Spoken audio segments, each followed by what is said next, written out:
Hay un instante silencioso en la vida en el que la persona se da cuenta de que está cansada de dar vueltas en círculos. No es un cansancio físico, ni siquiera solo emocional. Es ese agotamiento interno que nace cuando te ves repitiendo los mismos gestos, sintiendo las mismas frustraciones y usando las mismas explicaciones para justificar por qué nada cambia. Es como si, por dentro, algo murmurara: sé que puedo más, pero sigo atrapado en el mismo lugar. Y esa incomodidad, ese dolor discreto, se va acumulando en los hombros como un peso que nadie ve, pero que tú cargas todos los días. La verdad es que muchas personas viven atrapadas en ese ciclo, un ciclo donde la queja se ha convertido casi en un reflejo natural, una válvula de escape que ofrece un alivio rápido, como un suspiro que calma durante segundos, pero no resuelve en profundidad. Y, poco a poco, quejarse se transforma en un hábito invisible, una práctica que sustituye a la acción, que ocupa el espacio donde debería existir movimiento. Se quejan para aliviar la tensión, para justificar el miedo, para aplazar la responsabilidad. Y mientras tanto, la vida sigue pasando por la ventana como un tren que nunca espera.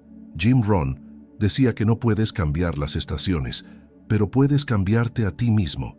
Esta frase tan sencilla y tan profunda revela una clave que muchos ignoran. Quejarse es casi siempre el intento de cambiar lo que está fuera, mientras que cambiar exige mirar hacia adentro. Y mirar hacia adentro duele, porque implica reconocer que parte de lo que está pasando ahora no es obra del mundo, sino obra de nuestras elecciones, de nuestras omisiones, de nuestros aplazamientos. Quejarse es fácil porque nos exime, aunque sea falsamente. Cambiar exige coraje. Earl Nightingale afirmaba que la mente florece o se destruye según los pensamientos que cultives. Quejarse, entonces, no es solo un hábito. Es un tipo de pensamiento que riegas diariamente, un tipo de suelo mental que alimenta la parálisis, que fortalece la sensación de impotencia y disminuye poco a poco la creencia de que puedes crear cualquier cambio real.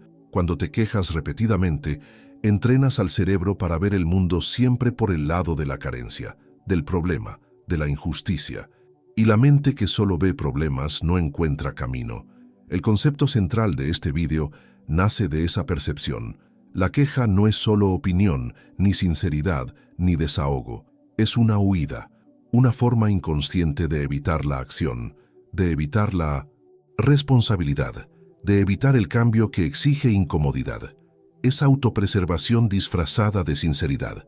Es la mente diciendo: prefiero quejarme antes que admitir que puedo actuar, y aún así no estoy actuando.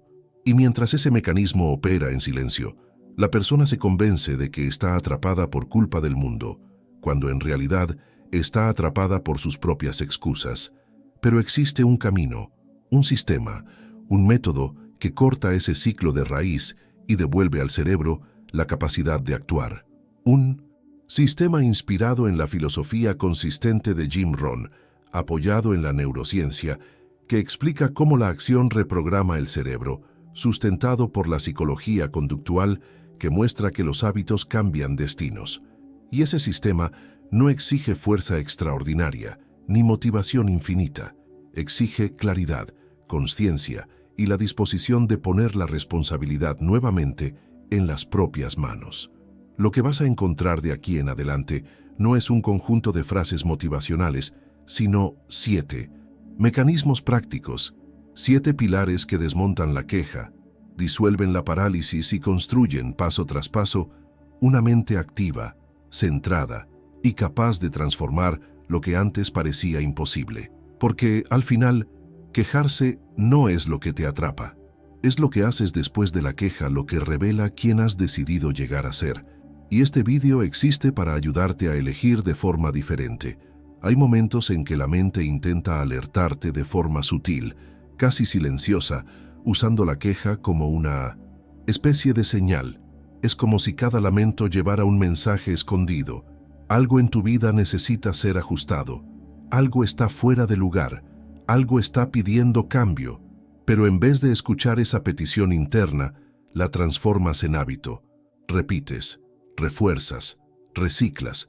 y la petición se convierte en ruido, el ruido se convierte en cotidiano, y lo cotidiano se convierte en prisión.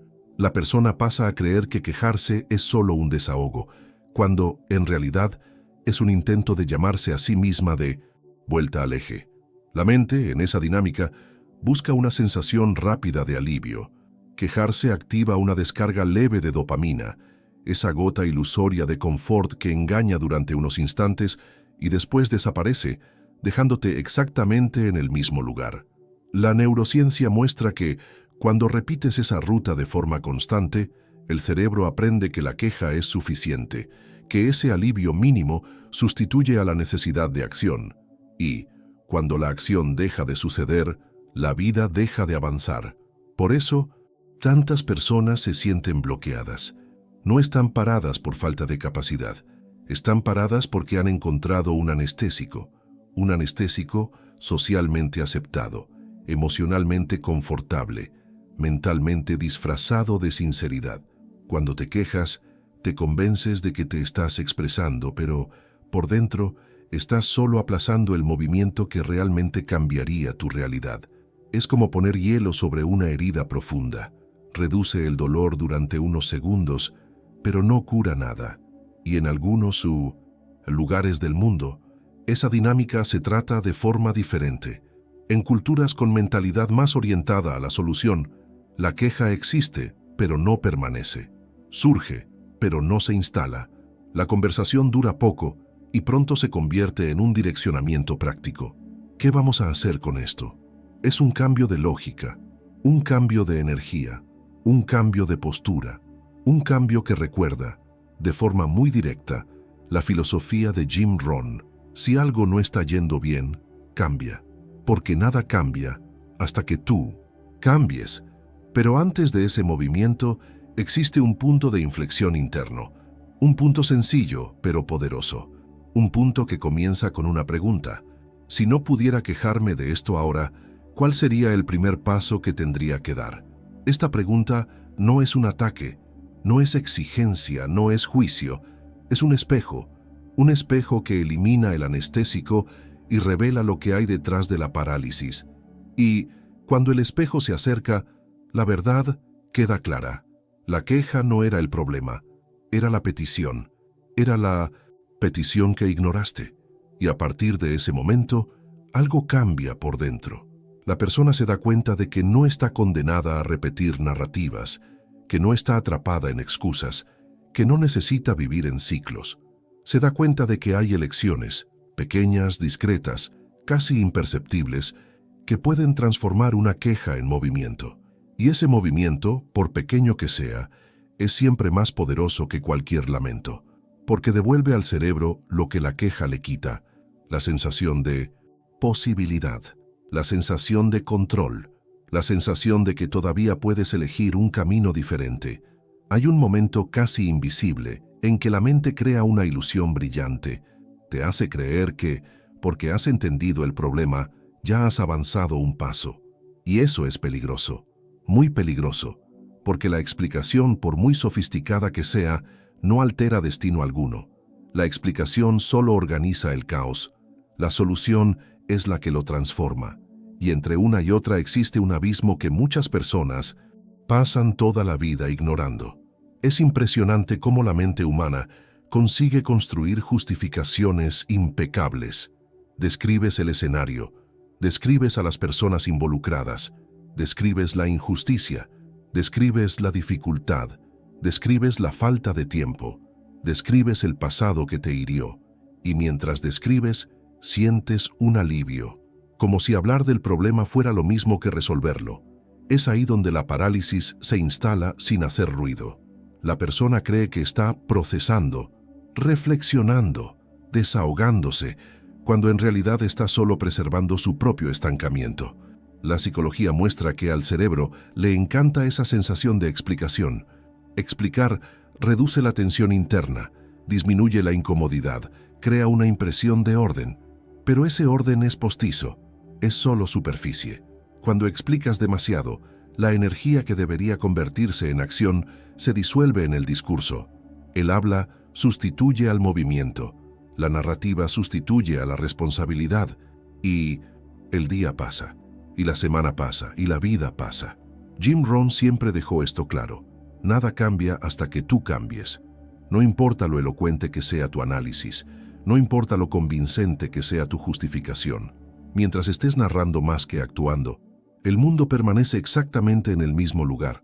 Rohn decía que si no te gusta la cosecha, necesitas cambiar la semilla. Pero explicar la cosecha no cambia semilla alguna. Es una verdad dura, pero liberadora. La explicación mantiene a la persona en el pasado. La acción abre la puerta del futuro. Y cuando observas a alguien que vive en ese ciclo, percibes algo aún más profundo. La persona cree que está siendo sincera consigo misma. Piensa que, al enumerar todos los motivos del fracaso, está siendo lúcida, realista, consciente. Pero cuando pones la misma situación bajo la mirada protagonista, algo cambia de forma radical. La narrativa pierde peso, la excusa pierde fuerza, la claridad surge. Es como mirar dos versiones de la misma vida, una impedida por el discurso, otra sustentada por el movimiento. La cuestión que transforma ese cuadro es sencilla, pero exige coraje. Ante cualquier explicación que tu mente comience a construir, hay una frase que funciona como bisturí psicológico. Si todo esto es verdad, ¿cuál es la menor acción que puedo hacer hoy? No mañana. No después de que el escenario mejore. No después de que alguien reconozca tu dolor. Hoy, cuando esa pregunta entra, la mente no tiene dónde huir. Necesita salir del territorio confortable de las palabras y entrar en el suelo firme de las decisiones. Y en ese suelo, toda explicación larga se vuelve pequeña, toda queja se vuelve prescindible, toda parálisis se vuelve visible. Es en ese momento cuando nace el protagonista, el momento en que dejas de buscar sentido al problema y comienzas a construir dirección para ti mismo. Hay instantes de la vida en que sientes, sin poder explicarlo, que algo dentro de ti se contrae. Es casi imperceptible. Un peso en el pecho, un pensamiento repetido, una energía que se cierra, y antes de que te des cuenta, ya has entrado en ese estado en que todo parece más difícil, más distante, más pesado de lo que debería ser.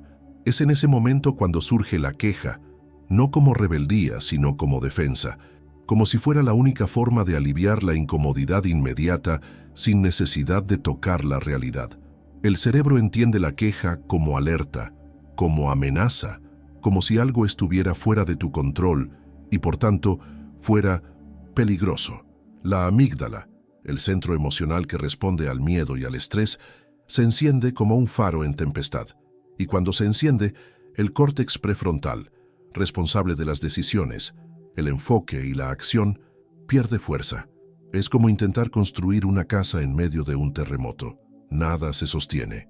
La queja no es solo un hábito, es un gatillo neurológico que desconecta tu capacidad de reaccionar con lucidez. Y lo que hace todo más traicionero es que las señales de esa paralización son sutiles. No las percibes al principio. Primero aplacas pequeñas decisiones. Después, comienzas a ver defectos antes de ver caminos. Sientes que todo exige más esfuerzo del que debería. Empiezas a evitar compromisos que antes afrontarías y, sin notarlo, la vida va perdiendo movimiento, ritmo, dirección. La mente crea la ilusión de que está protegiéndote del dolor del fracaso, cuando en realidad está solo alejándote de la oportunidad de construir algo real. El estoicismo siempre enseñó que el sufrimiento no viene de lo que sucede, sino del juicio que hacemos sobre lo que sucede. Y quejarse es exactamente ese juicio distorsionado que consume energía sin generar resultado. Cuando cortas la queja, cortas el desperdicio emocional, devuelves fuerza al lugar del cerebro que fue hecho para actuar. Y no es casualidad que personas que pasan por experiencias conscientes de silencio, como retiros, terapias o prácticas de presencia, relatan claridad mental creciente cuando eliminan la queja durante algunos días. Es como si el ruido interno comenzara a disminuir. Muchos estudios muestran que cuando alguien se compromete a no quejarse durante 30 días, la percepción de control aumenta, el enfoque mejora y el estado emocional se estabiliza. no porque la vida se vuelva más fácil, sino porque el cerebro deja de desperdiciar energía en batallas que nunca ganaría. Pasa a dirigir fuerza hacia lo que importa. Y quizás el punto más transformador de este capítulo sea este. Quejarse debilita no solo tu energía, sino tu identidad. Sin darte cuenta, te vas definiendo por los obstáculos, no por las posibilidades. Te vas convirtiendo en alguien que describe la vida, en vez de alguien que construye su propia vida. Esa es la verdadera parálisis. Y es por eso que un sistema sencillo puede romper ese ciclo. Un sistema que no depende de la motivación, ni de la esperanza, ni del cambio externo. Solo de conciencia, solo de dirección. Jim Rohn decía que la disciplina es el puente entre donde estás y donde deseas estar. Cortar la queja es el primer paso de ese puente. Es el acto de devolver a la mente el control sobre sí misma. A partir de aquí, el camino comienza a iluminarse, no porque todo se resuelva, sino porque finalmente dejas de luchar contra sombras y comienzas a luchar por ti. Hay una especie de confort silencioso escondido dentro de la queja, un confort que nadie admite en voz alta, pero que casi todo el mundo siente. Es la sensación de que, al quejarte, no necesitas actuar ahora, no necesitas intentar, no necesitas exponerte al riesgo de fracasar. Es como una manta caliente en un invierno riguroso. Acoge, pero no transforma. La mente aprende a buscar esa sensación de alivio inmediato, aunque le cueste caro a largo plazo. Y cuanto más busca, más se aleja de su propia potencia. La verdad es que quejarse ofrece una recompensa sutil, una recompensa que no cambia tu vida, pero calma tu ego. Quejarse te hace sentir moralmente correcto, como si el mundo estuviera equivocado y tú solo estuvieras constatando la realidad. Esa sensación de estar en lo cierto da alivio, da identidad, da pertenencia en grupos que hacen de la queja una lengua común. Pero mientras el ego descansa, la acción muere, y sin acción, nada evoluciona, nada mejora, nada se reconstruye. El punto más peligroso de ese mecanismo es que se convierte en una narrativa interna. Con el tiempo, repetir motivos por los cuales la vida está difícil crea la creencia de que siempre será así. La mente pasa a creer en su propia historia de incapacidad, y cuando esa creencia se instala, la parálisis deja de ser un problema puntual y se convierte en un estilo de vida. El efecto Pigmalión explica esto. Las expectativas internas moldean el comportamiento externo. Si la expectativa es impotencia, la acción será mínima. Y con acción mínima, el resultado será pequeño. El círculo se cierra. El mito moderno acompaña esa lógica. Cuando las cosas mejoren, dejaré de quejarme. Pero lo que muchos no perciben es que la ecuación es la inversa. Es dejar de quejarse lo que libera energía para mejorar las cosas. Es cortar el lamento lo que permite ver la solución. La mente necesita esa ruptura para salir del trance emocional en el que fue entrenada para permanecer. Existe aún una faceta más profunda de ese proceso.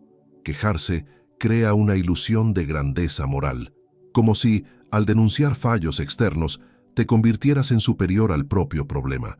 Es un tipo de autoengaño sofisticado. Te sientes fuerte mientras te fragilizas. Te sientes lúcido mientras te alejas de la claridad. Te sientes consciente mientras repites patrones inconscientes.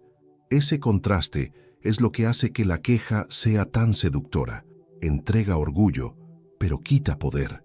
Y quizás el detalle más transformador esté aquí. La vida no cambia porque te sientas en lo cierto.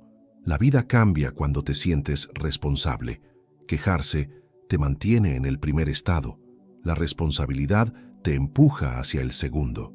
Y esa transición, por muy incómoda que sea, es la que determina si te quedas atrapado en la misma página de la vida o si comienzas a escribir capítulos nuevos.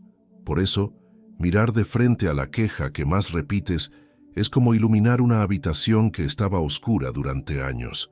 Te das cuenta de que ahí no había un monstruo, solo una acción que necesitaba ser tomada.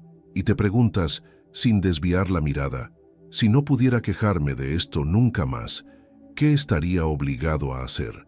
Es en ese instante cuando la parálisis comienza a perder fuerza, y cuando tú comienzas a recuperar la tuya, hay un instante silencioso, casi imperceptible, que sucede entre la frustración y la queja.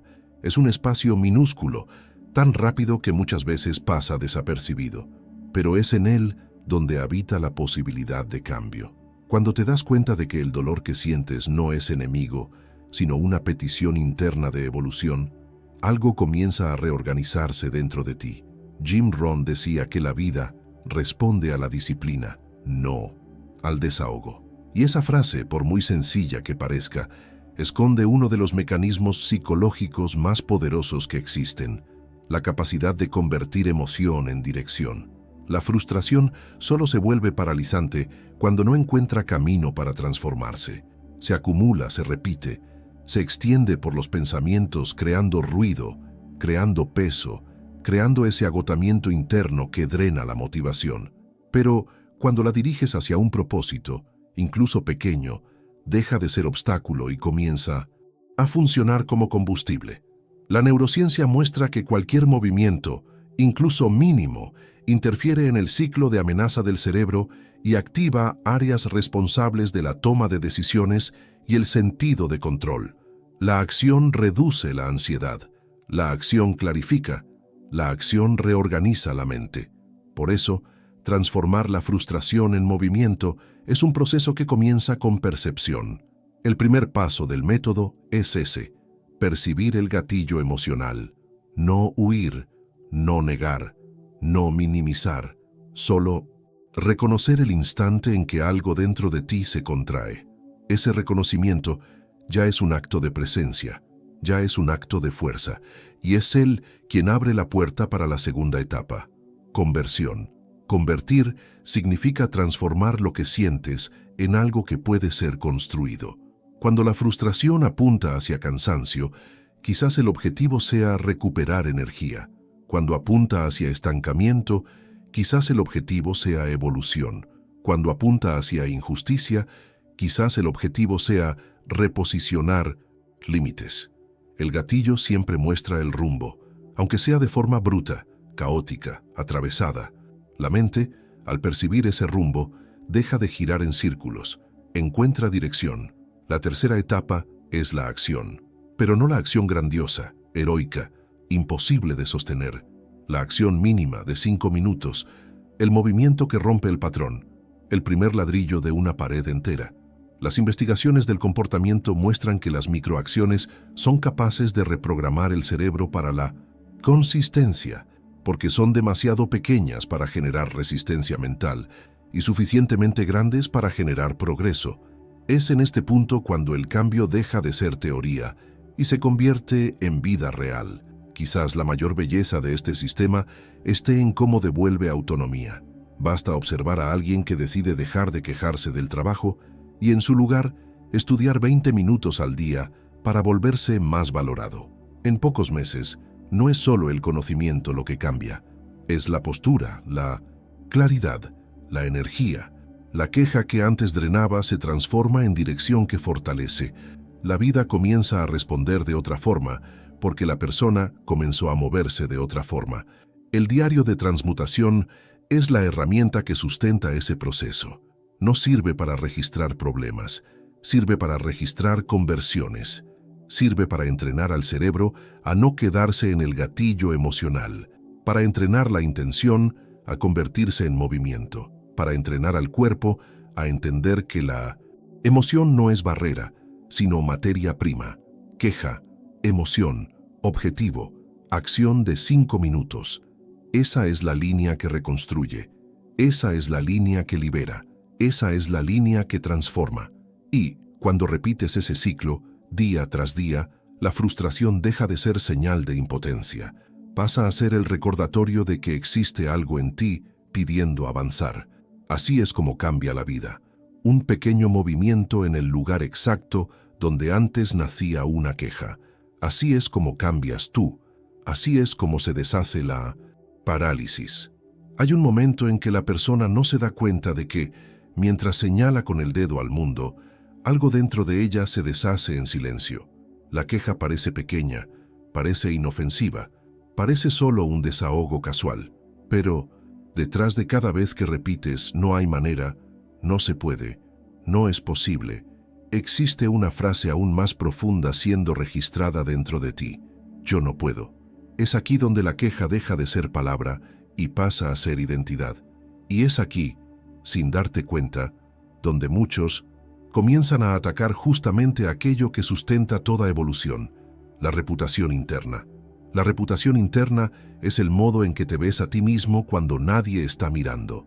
Es la voz que comenta cada elección, cada intento, cada caída. Es el conjunto de historias que te cuentas sobre ti mismo a lo largo de la vida. Y lo que casi nadie entiende es que esa reputación se construye mucho más por las pequeñas frases que repites diariamente que por las grandes decisiones que tomas ocasionalmente. La mente cree en lo que repites. La mente cree en lo que refuerzas. La mente cree en el tono que usas para hablarte a ti mismo. Cuando te quejas, especialmente de aquello que no cambia, no estás solo describiendo la situación. Estás reforzando un mensaje interno: no tengo control. La neurociencia muestra que la repetición de ese tipo de narrativa fortalece caminos neuronales de impotencia. La mente aprende, literalmente, a rendirse antes incluso de intentar, y cuanto más repites, más rápido se rinde. La queja se convierte en una especie de senda neural que te conduce siempre al mismo lugar, el de la pasividad. La autoconfianza, por otro lado, nace de una lógica inversa. Se crea cuando te demuestras a ti mismo que eres capaz de actuar. No necesitas ser perfecto. No necesitas ser grandioso. Necesitas ser verdadero. Necesitas ser repetido. Necesitas ser tuyo. Cuando cambias la queja por responsabilidad, aunque sea en pequeñas dosis, envías al cerebro el mensaje opuesto: yo puedo. Y ese mensaje tiene un impacto inmenso en el modo en que te comportas. Decides y reaccionas.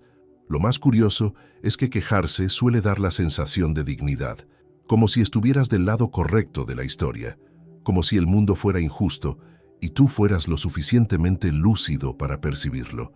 Esa sensación de superioridad moral es una trampa sutil, porque mientras te sientes emocionalmente confortable durante unos instantes, tu capacidad de acción disminuye.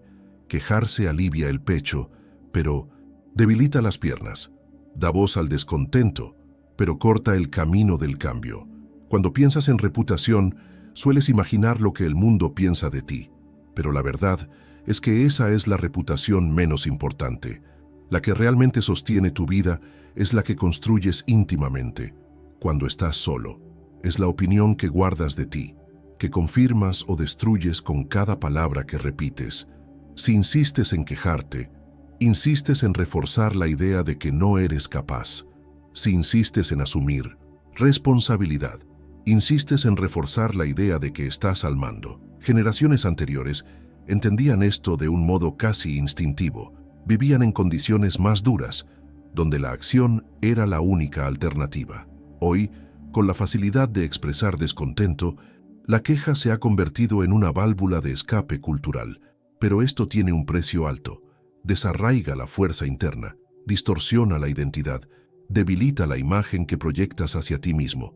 Y es por eso que durante los próximos días, cada vez que surja la queja, sustituirla por una afirmación de responsabilidad será como reconstruir, ladrillo a ladrillo, la estructura que sostiene tu confianza.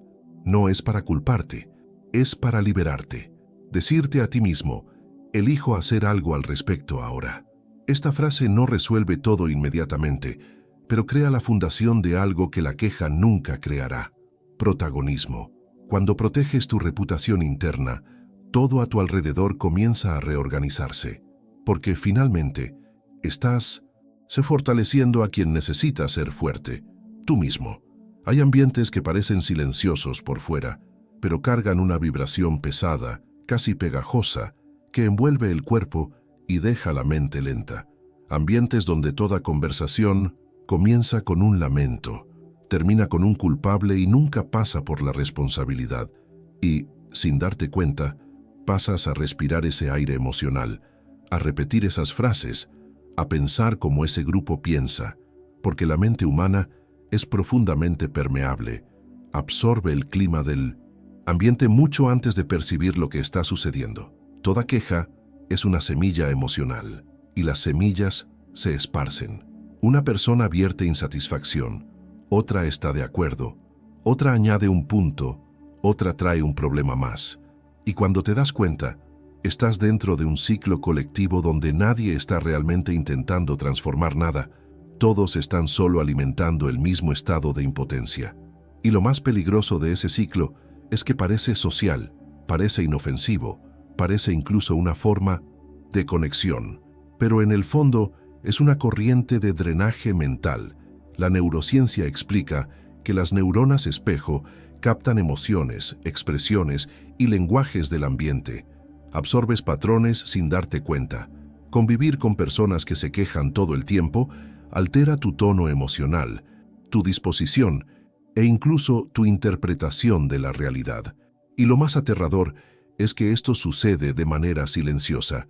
Primero te parece exagerado, después comienzas a estar de acuerdo y entonces te conviertes en parte de la misma frecuencia. Jim Rohn decía que eres la media de las 5 personas con las que más convives, no solo en comportamiento, sino también en lenguaje, humor, visión del mundo y disposición para actuar. Si las personas a tu alrededor cultivan soluciones, tu mente se expande. Si cultivan quejas, tu mente se encoge. El ambiente mental en el que vives decide, en gran parte, el tamaño de tus posibilidades. Hay culturas que entrenan a sus ciudadanos desde temprano para actuar rápido, para moverse, para buscar alternativas, para transformar adversidades en proyectos. Y hay culturas que entrenan para lamentar, justificar y esperar. Necesitas entender que, si creces en un ambiente que alimenta la queja, la tendencia natural de la mente será seguir ese flujo. Y aún así eso no define tu destino. Define solo el escenario del que necesitas escapar mentalmente. Proteger tu mente no significa abandonar a todos a tu alrededor. Significa ajustar el acceso. Es elegir, con madurez, quién influye en tu estado interno. Es observar quién se queja el 80% del tiempo y quién actúa el 80% del tiempo. Quién destruye energía y quién alimenta claridad. Y a partir de esa observación, decidir conscientemente de quién te acercas y de quién te distancias emocionalmente. Existe algo profundamente liberador en darte cuenta de que puedes elegir tus influencias, que puedes dejar de absorber quejas y comenzar a absorber soluciones, que puedes salir de un campo mental que te tira hacia abajo y entrar en un ambiente que te empuja hacia arriba. Esto no es arrogancia, esto es higiene mental, es madurez emocional, es responsabilidad con tu propio futuro. Cuando proteges tu mente de la cultura de la queja, el mundo puede continuar ruidoso, caótico, injusto, imprevisible, pero dentro de ti algo cambia. La claridad aumenta, el coraje aumenta, la acción aumenta, y es exactamente ese movimiento interno el que separa a quien continúa atrapado en el mismo ciclo de quien finalmente comienza a construir algo real. Hay un instante, casi imperceptible, en que la vida parece sostener un espejo ante ti. En ese instante te das cuenta de que todo lo que repetiste, todo lo que aplazaste, todo lo que justificaste y todo de lo que te quejaste formó ladrillo a ladrillo el lugar exacto donde estás ahora. Y es doloroso admitir eso, pero también es liberador, porque si fue construido, puede ser reconstruido. Si fue repetido, puede ser interrumpido. Si fue sostenido por ti, puede ser sustituido por algo que finalmente te mueva. La queja siempre parece más ligera, más sencilla, más inmediata. Ofrece el alivio rápido de señalar hacia afuera. Masajea el ego, diciendo que la culpa es del mundo, de las personas, de las circunstancias, de las injusticias, pero no crea futuro, no crea posibilidad, no crea dirección. Jim Rohn decía que no debes desear que fuera más fácil, sino desear ser mejor. Y esa frase encaja aquí como una llave que gira dentro de la mente. Quejarse busca facilidad, actuar busca fuerza. Quejarse preserva el hoy, actuar construye el mañana. Napoleon Hill Decía que cada persona es tan libre como la calidad de sus propios pensamientos. Y cuando te quejas, restringes tu libertad mental, cierras la puerta de la creatividad, disminuyes la amplitud de tus elecciones, debilitas la musculatura de la responsabilidad. Quejarse es autoaprisionamiento emocional. Acción es autoliberación consciente. La ciencia, la filosofía y la vida real convergen hacia la misma conclusión. Cuando cortas la queja, cortas la impotencia. Cuando cortas la impotencia, activas el córtex prefrontal. Cuando activas el córtex prefrontal, tu mente sale de la defensiva y entra en la creación. La acción no solo cambia resultados, cambia estructuras internas, reprograma el cerebro para ver caminos donde antes solo veía muros. Y es aquí donde todo se conecta. Cada uno de los 7 capítulos de este vídeo apuntó hacia la misma raíz. La vida que vives es un eco de las elecciones que repites. Queja es repetición de impotencia. Acción es repetición de protagonismo. Queja te mantiene parado en el mismo punto emocional. Acción abre una senda nueva dentro de ti, incluso cuando nada alrededor cambia.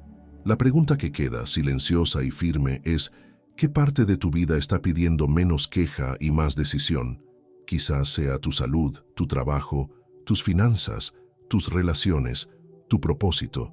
Quizás sea algo que evitas afrontar desde hace años porque quejarte de ello se volvió más confortable que transformarlo. El desafío es sencillo, pero transformador. Durante los próximos 7 días, practica 0 quejas. En su lugar, registra diariamente una intención práctica, algo pequeño, concreto, posible de ser hecho el mismo día. Un gesto que simbolice: hoy actúo, hoy elijo otra dirección, hoy asumo la parte que es mía. Porque la verdad es que no existe vida excepcional construida sobre quejas. Existe vida excepcional construida sobre responsabilidad, lucidez y movimiento. La vida cambia cuando tú cambias, y tú cambias cuando dejas de quejarte y comienzas, finalmente, a actuar.